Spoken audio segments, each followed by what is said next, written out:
नमस्कार दोस्तों, स्वागत करती हूँ आपका आपके अपने चैनल पर। देखिएगा दोस्तों, आज हमें क्या पढ़ना है। हमने 47 क्वेश्चन सॉल्व कर लिए थे यूजीसी नेट जेआरएफ के, और अब हमें करना है 48 मतलब पैसेज दिया है, इसमें हम क्वेश्चन दिए हैं तो 50 क्वेश्चन आते हैं। ये तो आप लोग जानते ही हैं, मैंने आपको सिलेबस में बताया था कि 50 क्वेश्चन आते हैं। ठीक है, पैसेज को सॉल्व करते हैं, फिर इसके आंसर देखते हैं। ऋग्वेद की एक सचेत अध्ययन दिखाती है कि प्रारंभिक सामान्य में भी, ठीक है, कर्म और ज्ञान मनुष्य की आध्यात्मिक प्रगति के दो पृथक कारकों के रूप में पहचाने गए थे।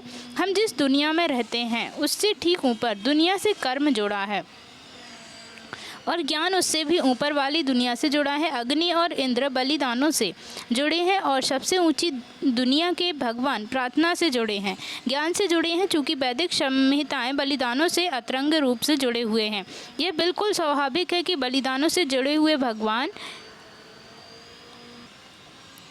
दो निचले क्षेत्रों के भगवान ऋग्वेद में अधिक विशिष्ट होने चाहिए। वह ज्ञान ही है जिसके द्वारा आत्मा अनंत परमानंद की स्थिति में पहुंच सकती है।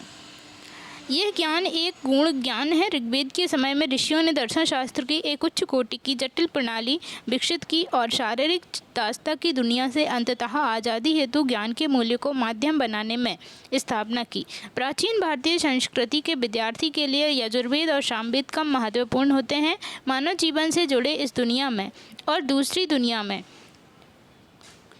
उसके भविष्य के संबंध में यजुर्वेद में वही सकारात्मक भाव दिखाई पड़ता है। भौतिक प्रचुरता भी काफ़ी प्रदर्शनीय है। सोना और गहनों को स्वतंत्रता से स्मरणीय वस्तुएं बताया जाता है। गाय का उल्लेख सहसों में है। जहाँ तक संस्कृति का सवाल है, जहाँ तक धर्म और दर्शन शास्त्र जाता है, ऋग्वेद और दूसरे दो वेदों में कोई भिन्नता नहीं है। क्वेश्चन नंबर 46, ऋग्वेद के समय में ऋषियों ने ज्ञान को नीचे दिए गए कौन से साधन के रूप में मूल्यवान माना। ए, मानव जीवन में निराशाजनक पक्ष के संकेत ढूंढने के लिए। बी, बलिदान और अलगाव के लिए। सी, शारीरिक दास्ता की दुनिया से अंततः मुक्ति के लिए। डी, विनय और विनियमित करने के लिए। इसका सही उत्तर सी होगा।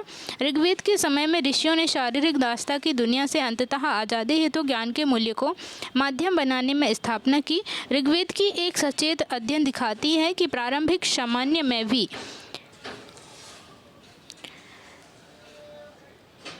कर्म और ज्ञान मनुष्य की आध्यात्मिक प्रगति के दो पृथक कारकों के रूप में पहचाने गए थे। हम जिस दुनिया में रहते हैं उससे ठीक ऊपर दुनिया से कर्म जुड़ा है और ज्ञान उससे भी ऊपर वाली दुनिया से जुड़ा है।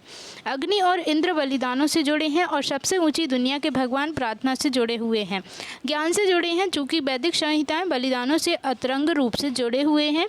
यह बिल्कुल स्वाभाविक है कि बलिदानों से जुड़े हुए भगवान दो निचले क्षेत्रों के भगवान ऋग्वेद में अधिक विशिष्ट होने चाहिए। वह ज्ञान ही है जिसके द्वारा आत्मा अनंत परमानंद की स्थिति में पहुंच सकता है। यह ज्ञान एक गुण ज्ञान है। ऋग्वेद के समय में ऋषियों ने दर्शन शास्त्र की एक उच्च कोटि की जटिल प्रणाली विकसित की और शारीरिक दास्ता की दुनिया से अंततः आज़ादी हेतु ज्ञान के मूल्य को माध्यम बनाने में स्थापना की। प्राचीन भारतीय संस्कृति के विद्यार्थी के लिए यजुर्वेद और सामवेद कम महत्वपूर्ण होते हैं। मानव जीवन से जुड़े इस दुनिया में और दूसरी दुनिया में उसके भविष्य के संबंध में यजुर्वेद में वही सकारात्मक भाव दिखाई पड़ता है। भौतिक प्रचुरता भी काफ़ी दर्शनीय है। सोना और गहनों को स्वतंत्रता से स्मरणीय वस्तुएं बताया जाता है। गाय का उल्लेख सहसों में है। जहाँ तक संस्कृति का सवाल है, जहाँ तक धर्म और दर्शन शास्त्र जाता है, ऋग्वेद और दूसरे दो वेदों में कोई भिन्नता नहीं है। क्वेश्चन नंबर 47, ऋग्वेद के अनुसार ज्ञान किसकी ओर संकेत करता है। ए, प्राचीन संस्कृति। बी, बलिदान की प्रधानता। सी, अनंत परमानंद। डी, बलिदानों से संबंधित उच्चतम दुनिया के भगवान। इसका सही उत्तर सी होगा। गद्यांश के अनुसार ऋग्वेद में उल्लेख है कि वह ज्ञान ही है जिसके द्वारा आत्मा अनंत परमानंद की स्थिति में पहुंच सकती है। थैंक यू सो मच दोस्तों, आज हमारा कंप्लीट हुआ। ये जो जून को पेपर हुआ था 2024 को, वो वाला पेपर आज हमारा कंप्लीट हो गया। ठीक है, अब हम दूसरा क्वेश्चन पेपर सॉल्व करेंगे।